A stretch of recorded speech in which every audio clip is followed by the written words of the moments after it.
Aujourd'hui, je vous emmène avec moi à la découverte de la Réunion. La Réunion est une île juste incroyable dans laquelle j'ai déjà eu la chance de vivre pendant pas mal d'années. Chaque jour passé là-bas est une découverte. Entre ses paysages à couper le souffle, son atmosphère chaleureuse et cette sensation unique d'être connecté à une nature aussi puissante qu'apaisante, c'est un endroit qui reste gravé dans le cœur. Une île où on a envie de revenir. C'est d'ailleurs ce que j'ai décidé de faire pour pouvoir mieux l'explorer. Donc installez-vous et laissez-moi vous emmener à la découverte de la Réunion. La Réunion est située juste ici. Ouais, c'est ce petit grain de sable perdu au milieu de l'océan Indien. Alors, l'île est petite sur la carte, mais c'est quand on est à l'intérieur qu'on se rend compte de sa taille immense. L'île a d'ailleurs une superficie de 2512 km². Et d'ailleurs, pour la petite anecdote, le Piton des Neiges, qui est inscrit au patrimoine mondial de l'UNESCO, est le plus haut sommet de l'océan Indien. Il a une hauteur de 3070 mètres. Pour se rendre compte de la taille de l'île, j'ai décidé de partir à Saint-Pierre, à l'aéroport de Pierrefonds, où Lionel m'attend. Lionel a créé son entreprise Air Adventure en 2005. Il fait partie de ces personnes qui sont tombées sous le charme de cette île. Avant de venir vivre ici, il habitait à Lyon. Il était mécanicien d'équipage et il venait souvent en vacances. Et le hasard a fait qu'un jour il a été muté ici. Aujourd'hui, il propose de faire découvrir l'île aux touristes grâce à ses ULM. C'est donc ce qu'on va faire aujourd'hui. Écoute, c'est bon pour toi, t'es prêt? Ouais, t'es bon. Ok. Pierrefonds de Yankee Lima, lignée pro décollage 15, c'est une sortie Papa 4. Fox Yankee Lima, le vent 120 degrés, 10 nœuds, rappel en sortie Papa 4. Ah, je décolle 15, je rappelle en sortie Papa 4. Pour un sol, le ciel Juliette arrive début de vent arrière à gauche 15. Bien prêt, information. On va commencer un Juliette en début de... Donc on vérifie notre moteur. Ouais, il nous faut 5000 tours, voilà. On lève un petit peu le nez de l'avion et on attend, elle va décoller tout seul. Ça y est, on est déjà en l'air. On fait un petit palier d'accélération. Hein. Hop. Et on monte. Bon, ça c'est Saint-Pierre, la préfecture des TAF et territoire austral et antarctique français. Donc là-bas c'est la fournaise, hein, donc on ne va pas pouvoir y aller aujourd'hui malheureusement. Après c'est la saison des pluies, hein, c'est un temps normal. Donc ça c'est un volcan qui a 500 000 ans. Et là je t'emmène à travers les cirques. Et le sommet de la fournaise est juste sous le nuage là, du Piton des Neiges, pardon. Donc lui c'est un volcan qui a 3 millions d'années. Hein. Et qui est aujourd'hui complètement endormi. Alors il est endormi, comme les volcans d'Auvergne. Alors celui-ci il s'est éteint il y a 15 000 ans. C'est assez récent. Hein. Elle est impressionnante cette faille. Ouais. Alors il y en a 4 sur l'île. Hein. Elles sont de l'autre côté vers la fournaise. C'est la rivière des Remparts, la rivière Angevin, c'est des fractures, ainsi que la rivière de l'Est qui part de Piton Textor qui descend jusqu'à Saint-Paul. Alors tu vas voir, devant toi là c'est un petit peu le clou du spectacle. Ouais. Là tu as tout le rempart de Meido. Et tu vois, on voit bien les couches de lave hein, qui ont formé l'île. Et tu vois la dernière couche, elle est beaucoup plus épaisse. D'après les vulcanologues, il paraît que la dernière éruption du Piton des Neiges était titanesque. Hein. Elle a recouvert toute l'île. Et on voit bien, tu vois, l'épaisseur par rapport aux autres. Pourquoi est-ce que tu as décidé de t'installer ici pour monter ton entreprise? Pourquoi? Parce que figure-toi qu'avant de... J'ai été muté ici. Là. Avant d'être muté, je venais en vacances. Et je venais ici faire du parapente. D'accord. Ouais, ça me plaisait bien. Et en fait, le premier truc qui m'a bien plu sur cette île, ce sont les créoles. Qui sont vraiment sympas. Ils rigolent tout le temps, ils sont pas stressés. La vie est belle. Et voilà, c'est quand même un endroit qui est relativement calme. Et tout le monde s'entend à peu près bien. Quoi. Parce que avant, si je me trompe pas, tu étais pilote de l'armée, c'est ça? J'étais pas pilote, j'étais mécanicien d'équipage. Mécanicien d'équipage. Sur le Transal, un avion de transport, et sur hélicoptère également. Du coup, tu dois avoir un nombre d'heures, mais juste de vol, juste incroyable. Ah là, je suis pas loin des 15 000 heures. Là. Ah oui, d'accord.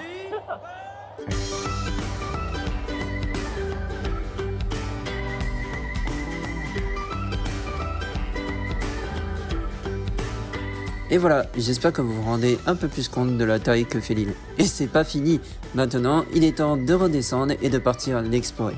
Et pour commencer, ce que je vous propose, c'est qu'on parte découvrir la région du volcan.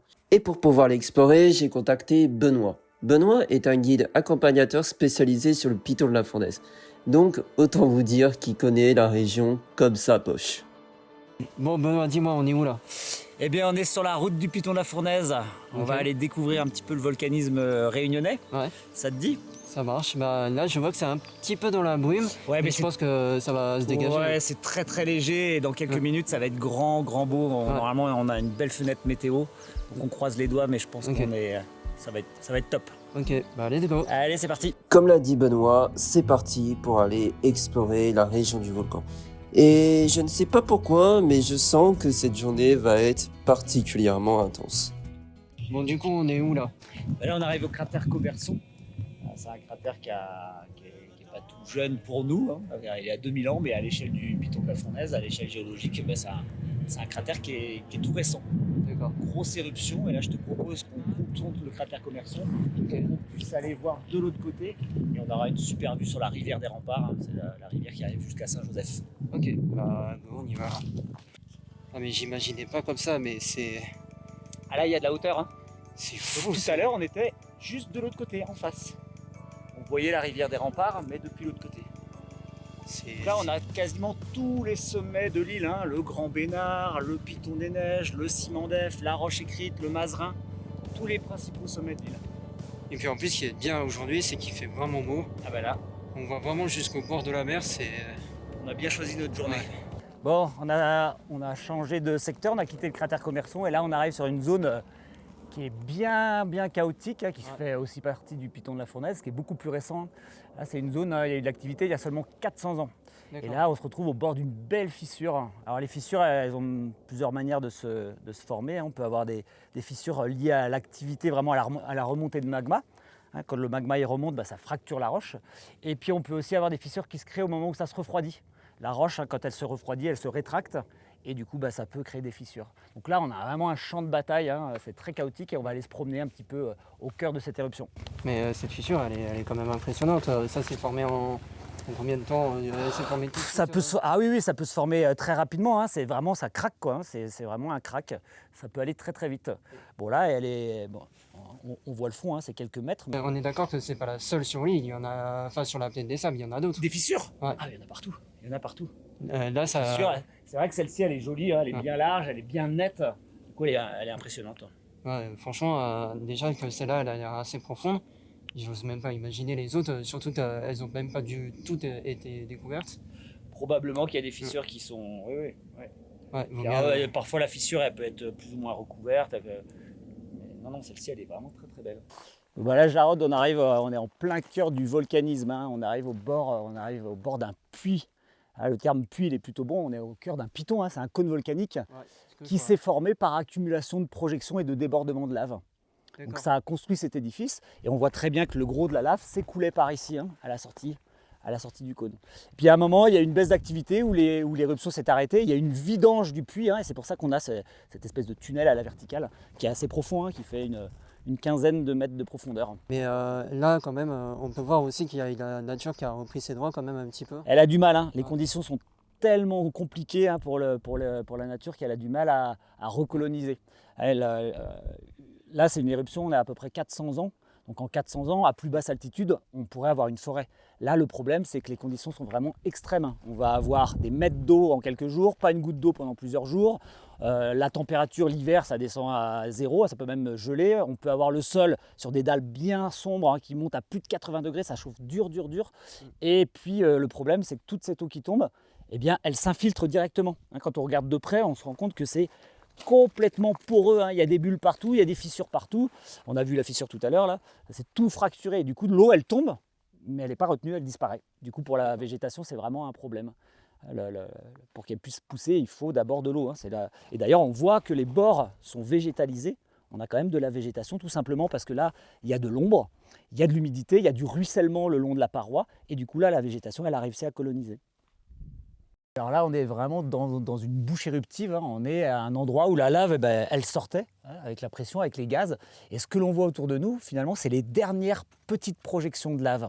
Ça veut dire que on voit vraiment la matière, cette matière qui a été éjectée et qui est venue se coller. Hein. Quand elle est éjectée, elle n'est pas montée suffisamment haut, du coup elle n'a pas le temps de se refroidir, et du coup elle vient se coller.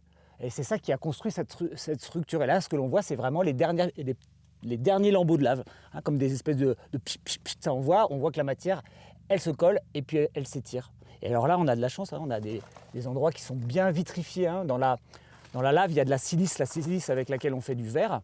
Et quand il y a un choc de température, eh bien cette silice, elle se vitrifie. Et elle donne ce côté tout lisse, on dirait presque que c'est mouillé. Moi, ce que je trouve complètement fou, c'est que c'est vraiment un amas de couleurs. On a du mal à savoir ce que c'est comme couleur en plus, parce qu'on a du rouge un peu, on a du violet même ici. Ouais. Et de l'autre côté, derrière, on a même du blanc. Du gris, du blanc. Alors après, la lave, en fonction de comment elle sort, la vitesse à laquelle elle se refroidit, en fonction de s'il y a de l'eau, s'il n'y a pas d'eau, de l'oxygène, pas d'oxygène, eh bien, on va avoir toute une palette de couleurs et de structures. Et en plus, va s'ajouter à ça parfois des dépôts, un dépôt minéral. Donc là, par exemple, on a un dépôt minéral. D'accord. Tout blanc, là. Voilà.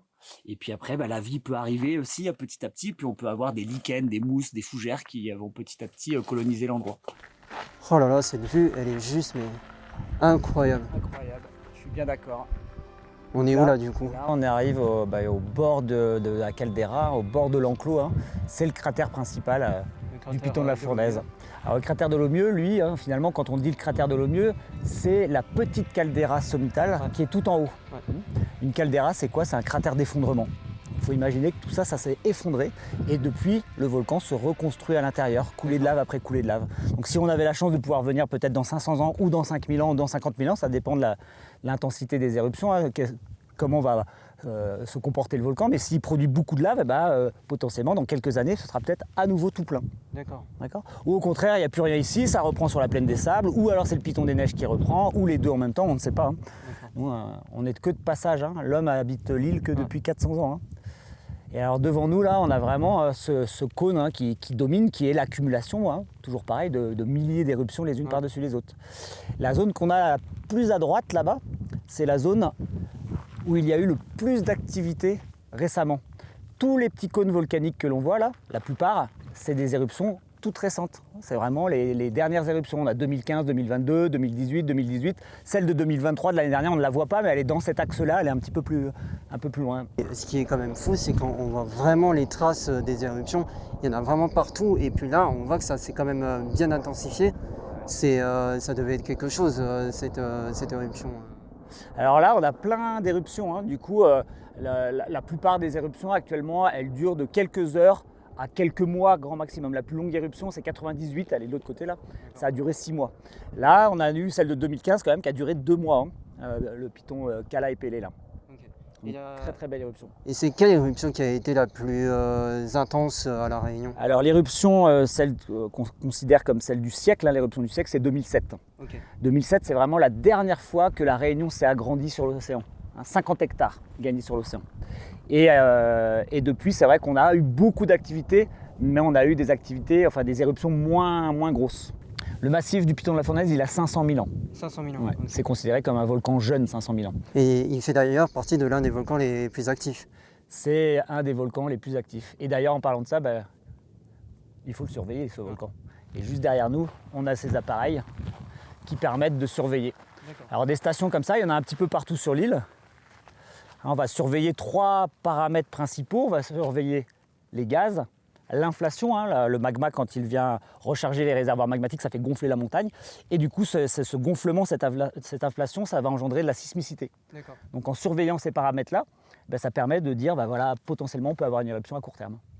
Et du coup, les scientifiques, grâce à ça, ils arrivent à prévoir à peu près quand est-ce qu'il va y avoir une éruption. C'est ça. Quand tous les signaux sont au vert, la probabilité d'avoir une éruption à court terme est forte. Actuellement, on a une période très calme. Ça veut dire qu'au niveau des gaz, il ne se passe rien de particulier. On n'a pas d'inflation, du coup pas de sismicité. La probabilité d'avoir une éruption là, tout de suite, elle est très très faible. Et puis d'ailleurs, c'est ce qu'on appelle une année blanche. Là, on est en plein dedans. Ça fait 1 an que le volcan est éteint. Là. Exactement. Alors éteint, il n'est pas vraiment éteint. Voilà, mais c'est vrai qu'il il n'y a pas eu d'activité. On a eu je crois que c'était au mois de mars, il y a eu une petite poussée là, on s'est dit hop, ça va peut-être repartir. Et puis c'est vrai qu'on s'était habitué les 10 dernières années à avoir entre 1 et 5 éruptions par an. Et là, plus d'un an sans éruption. Peut-être qu'on est à la fin d'un cycle. Les scientifiques, certains pensent qu'on pourrait avoir un cycle d'une dizaine d'années qui se termine. Et du coup là, avoir potentiellement 2, 3 ans, 4 ans de calme. Ça c'est déjà vu. Et la dernière éruption, elle date de quand? Alors la dernière éruption, c'était du 2 juillet au 10 août l'année dernière. D'accord. Voilà. Alors, on ne peut pas c'est pas vieux du tout, hein. C'est pas vieux, mais on ne la voit pas d'ici, elle est dans cet axe, hein. Elle est vraiment sur cette zone, toutes les dernières éruptions quasiment ont eu lieu sur cette zone. Mais là on ne la voit pas parce qu'elle est plus dans la pente, elle est à mi-pente. Bon Jarod, là on a quitté l'enclos Fouquet et on est revenu un petit peu sur nos pas pour découvrir la plaine des sables et découvrir ces superbes couleurs, hein. Alors il faut imaginer qu'il y a quelques années, ici on était au cœur du volcan. La partie qu'on a vue tout à l'heure n'existait pas. Le cœur du piton de la Fournaise, c'était ici. Et ça a donné un paysage très très particulier, avec des couleurs très particulières. Ah, c'est ce que je vois, c'est incroyable. Et ça s'est formé en combien de temps, toutes ces couleurs Alors les couleurs, déjà, il faut expliquer un petit peu ce que c'est. Ce qu'on voit là, c'est le fer. Le fer, il y en a partout, et il y a des endroits où il va rouiller plus que d'autres. Alors ce qui va faire qu'il rouille plus là que là, c'est le dégazage. Les gaz vont altérer les couleurs, et les gaz en s'échappant créent un appel d'air. Dans l'air, il y a de l'oxygène, ça vient au cœur de la roche et ça va oxyder et donner cette palette de couleurs qui est assez extraordinaire.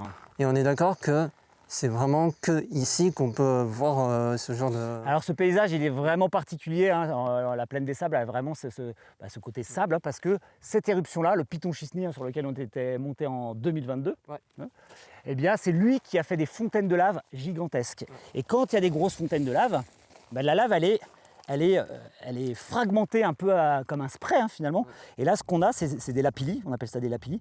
C'est des petites projections, ça veut dire que ça, c'est un petit lambeau de lave qui a été projeté par la fontaine de lave. Ça se refroidit au contact de l'air, ça retombe sous forme directement de cailloux et ça s'accumule.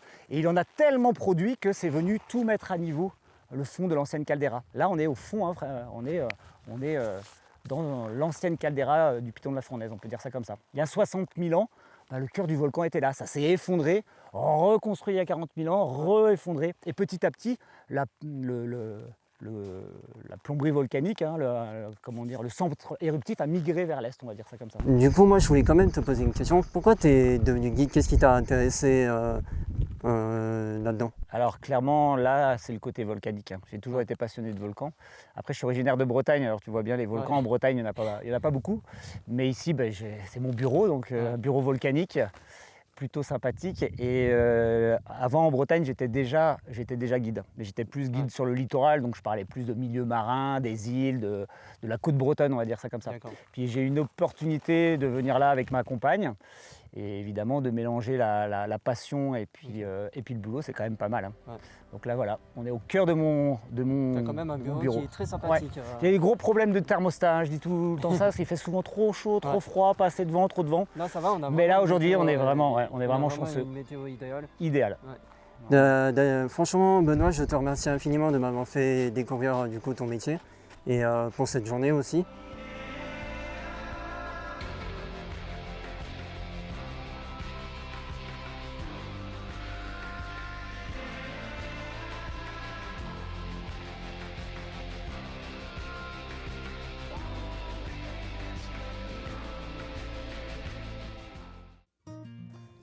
Bon, après cette journée intense dans la région du volcan, je me suis dit que ça serait pas mal de se reposer un peu. Donc j'ai décidé d'aller explorer l'est de l'île.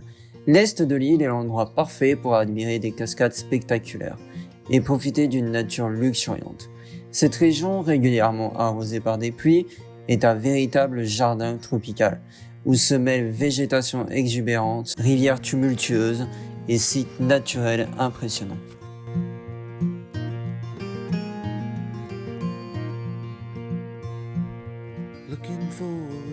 Après s'être bien reposé et après avoir perdu la moitié des plans que j'ai filmés pendant la sortie, il était temps pour moi de partir du côté de Grand Coude. Il y a un endroit à Grand Coude qui m'a toujours intrigué. C'est le labyrinthe enchanté. Le labyrinthe enchanté a ouvert ses portes en 2005. C'est le directeur Johnny qui a décidé de se lancer dans cette aventure, À l'époque, il n'y avait pas de plantation de thé en France. Johnny était le premier à se lancer là-dedans.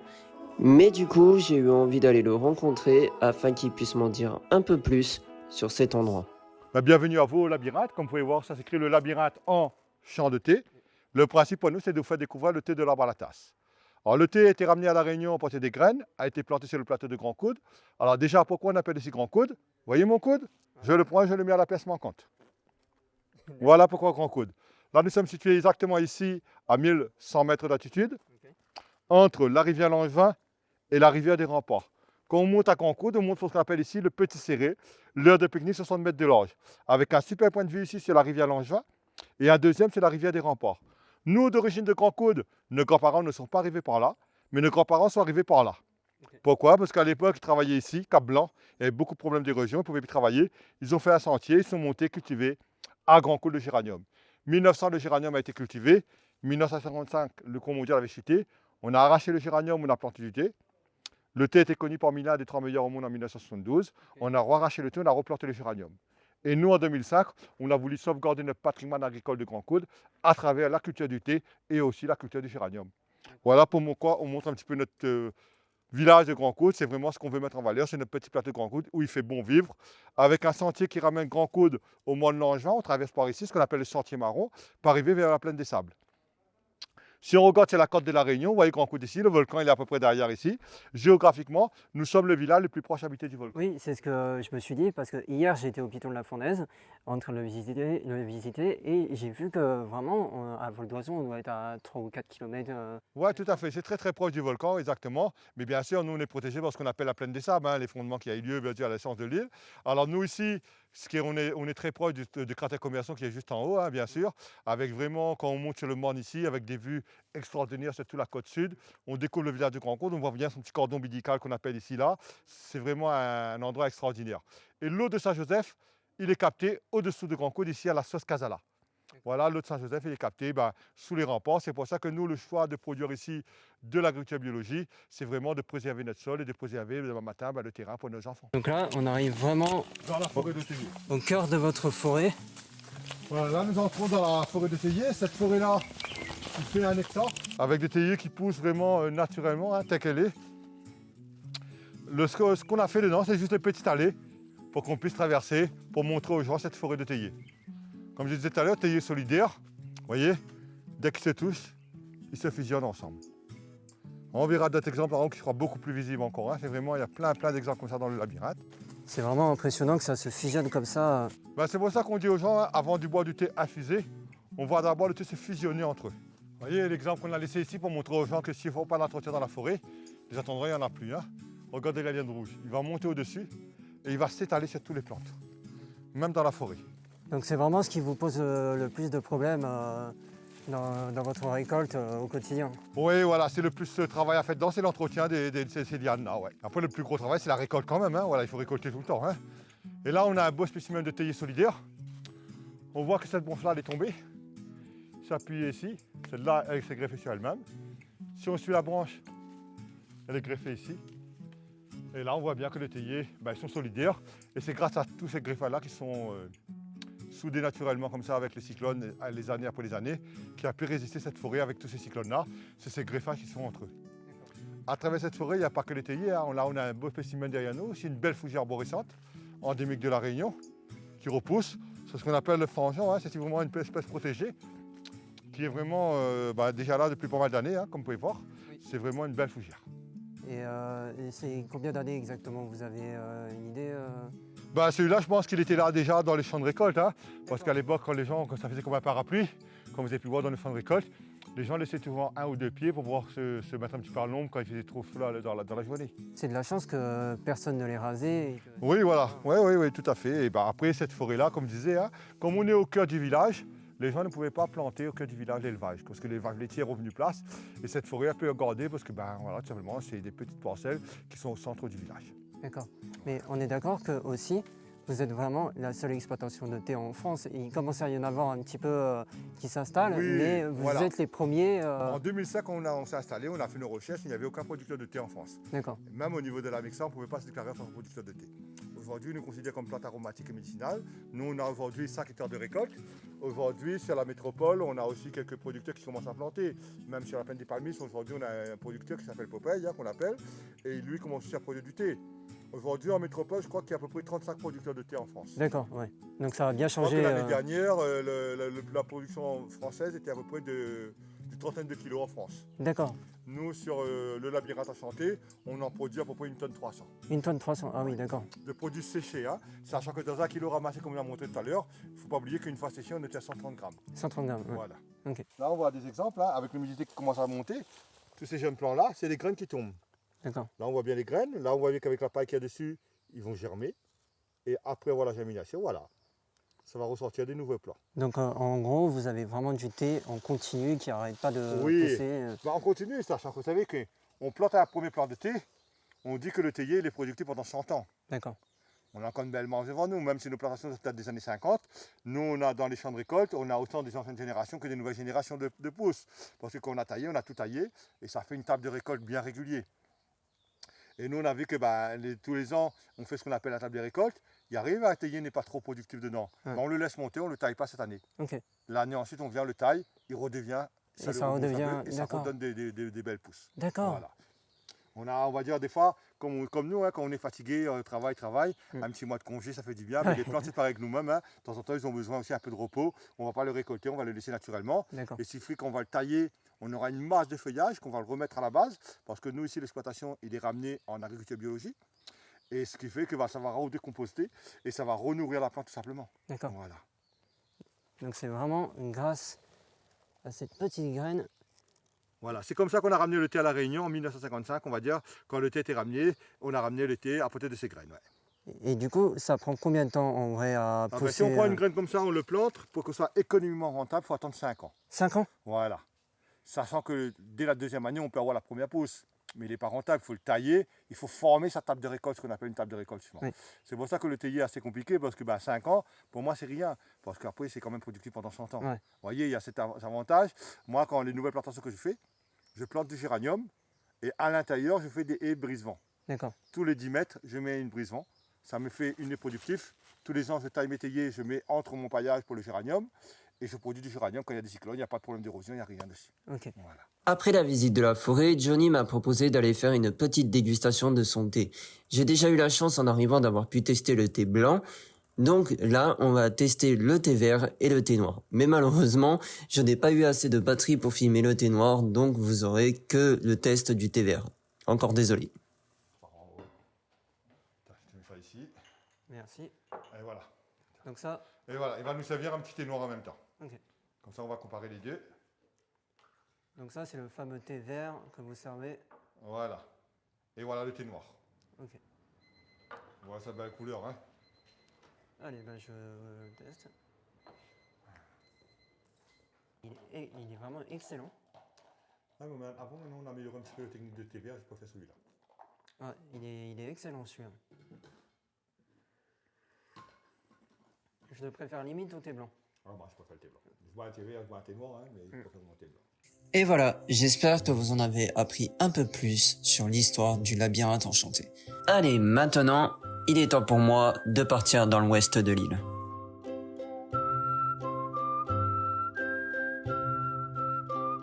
Si vous allez dans l'ouest de l'île, plus précisément à Saint-Leu, il y a un endroit que vous devez absolument visiter. Kélonia. Kélonia est à la fois un aquarium, un musée, mais c'est avant tout un centre de recherche, d'intervention et de soins consacré aux tortues marines. J'ai d'ailleurs eu l'occasion de rencontrer le directeur de Kélonia qui m'en a appris un peu plus sur cet endroit.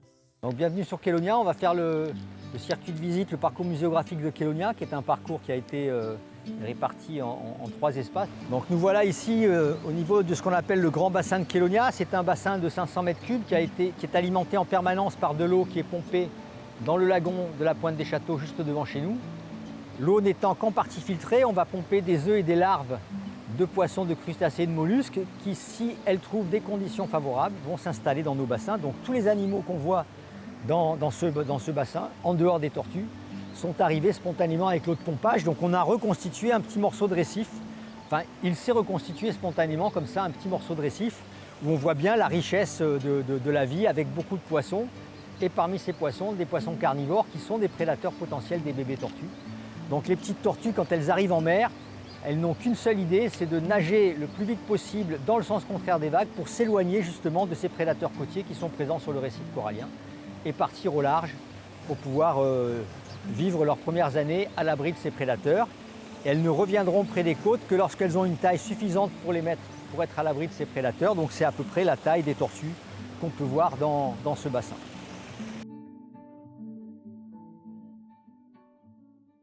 Donc voilà, là nous sommes en vision sous-marine du grand bassin qu'on a vu tout à l'heure depuis la surface.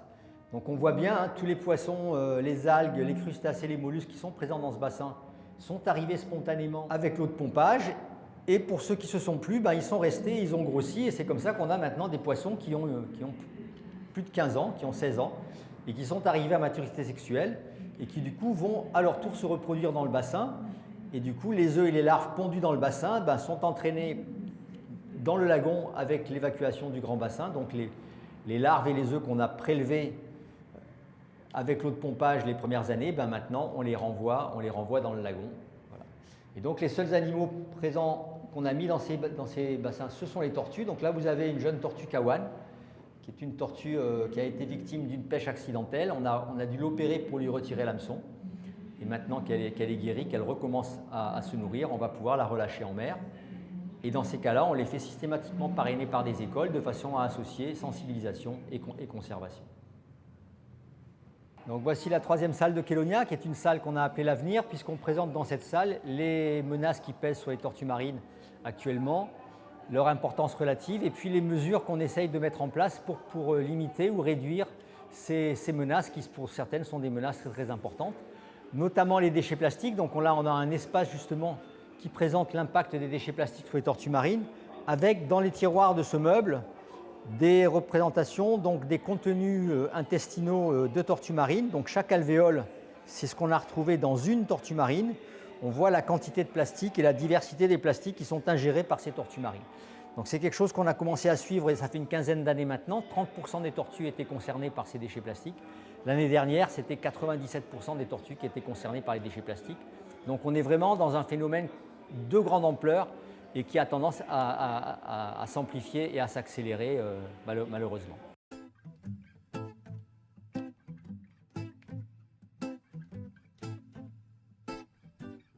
Donc ici, c'est ce qu'on appelle les espaces extérieurs de Kélonia. On a la chance à Saint-Leu d'avoir un climat qui est assez favorable.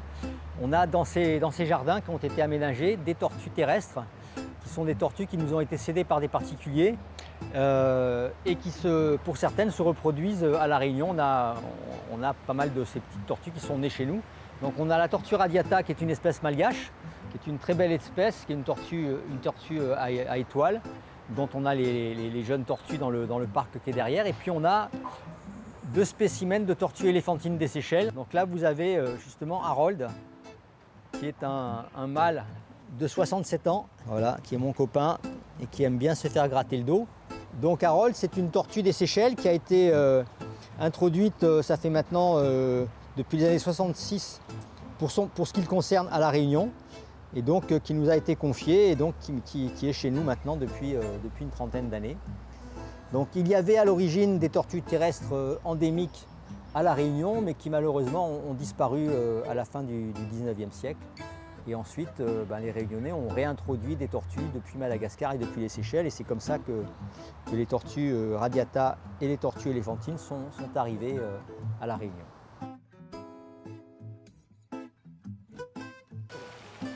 Donc là, nous sommes sur le centre de soins de Kélonia. C'est un peu l'hôpital des tortues. Donc les tortues sont dans des bassins individuels puisqu'elles ont besoin de soins journaliers. Donc c'est des bassins qu'on peut vider et remplir rapidement pour avoir accès aux tortues. Elles vont y rester tant qu'elles ont des besoins journaliers, et puis ensuite elles passeront dans les bassins de convalescence où elles reprendront un peu d'autonomie jusqu'à ce que le vétérinaire nous donne son feu vert pour les relâcher. Actuellement, on a quelques tortues qui sont des tortues qui ont été victimes de captures accidentelles par les pêcheurs et qui ont été opérées pour qu'on puisse leur retirer l'hameçon. Voilà la dernière qui est arrivée, donc c'est celle-ci. Donc une tortue kawan. qui a été opéré il y a 2 jours. Voilà, donc il se remet tranquillement de son opération. C'est une tortue un peu caractéristique puisqu'elle a des traces de morsure de requin sur sa carapace. Donc avant d'être pêchée, elle avait certainement été attaquée par un requin et elle avait réussi à lui échapper. Donc là on est sur le labo, c'est là qu'on sont préparés les repas des tortues. Donc les espèces herbivores vont être nourries avec des légumes terrestres ici. Et puis les espèces carnivores, Bertrand est en train de préparer leur ration. Elles ont chacune une barquette à leur nom. Et on va remplir la baquette avec des aliments, calmars, crevettes, poissons et vitamines en fonction de l'espèce, de son état sanitaire et de sa taille. Donc c'est pour ça que pour les carnivores, on a vraiment des rations qui sont individuelles. Et on va aller voir ici, on a actuellement des très jeunes tortues. Donc voilà nos très jeunes tortues, c'est des tortues qui ont tout juste 2 semaines, qu'on a récupérées au fond d'un nid qui était blessé. Et donc on a ramené au centre de soins pour les soigner. Il y en a une qui est totalement retapée, celle-ci là qu'on relâchera dans quelques jours. Et donc on ira la relâcher au large pour la remettre dans l'environnement qui est normalement le sien à cet âge-là, donc très au large, à l'abri des prédateurs. Par contre celle-ci, on va forcément la garder puisque c'est une petite tortue qui a perdu un œil, qui est borgne. Et donc celle-ci, elle n'a pas la capacité à survivre dans la nature. Du coup, elle va rester à Kélonia. Elle a perdu l'œil dès la naissance? Elle a perdu l'œil dans le nid, donc quand on l'a récupérée, elle avait déjà l'œil qui était très très abîmé.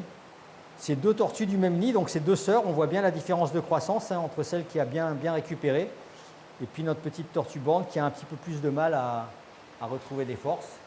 Mais je pense qu'on va arriver à la sauver. Donc, je vous présente Zimbabwe. Zimbabwe, c'est une tortue kawan qui a été pêchée accidentellement. Donc, les pêcheurs ont des appâts ou des hameçons qui sont assez attractifs pour les tortues. Et donc, ça leur arrive régulièrement de sortir des tortues. Ils sont venus nous voir pour régler un petit peu ce problème-là. On a modifié la forme des hameçons. On les a formés à retirer l'hameçon sans se blesser, sans blesser la tortue et à faire un bilan de santé de la tortue. S'ils n'arrivent pas à retirer l'hameçon ou si la tortue est en mauvaise santé, et ben dans ce cas-là, ils la ramènent à Kélonia pour des soins. Et Zimbabwe, ils n'ont pas réussi à retirer l'hameçon, donc il a fallu l'opérer, il a fallu lui retirer l'hameçon de la gorge. Et en plus, elle avait des plaies qui étaient infectées, donc d'origine inconnue, sur le plastron, c'est-à-dire sur le ventre. Et donc il a fallu soigner ces plaies, ce qui a été assez long. Zimbabwe, elle est arrivée il y a un peu plus d'1 an, elle est arrivée le 8 octobre 2021. Là, on est le 22 octobre 22, donc elle va repartir en mer aujourd'hui. 72,5.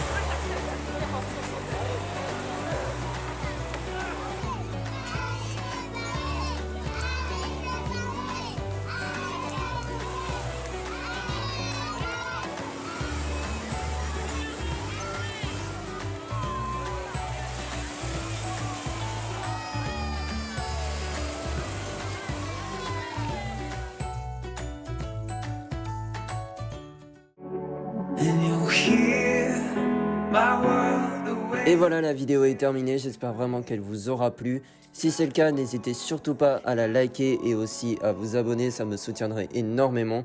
Et moi, je vous dis à bientôt dans une prochaine vidéo.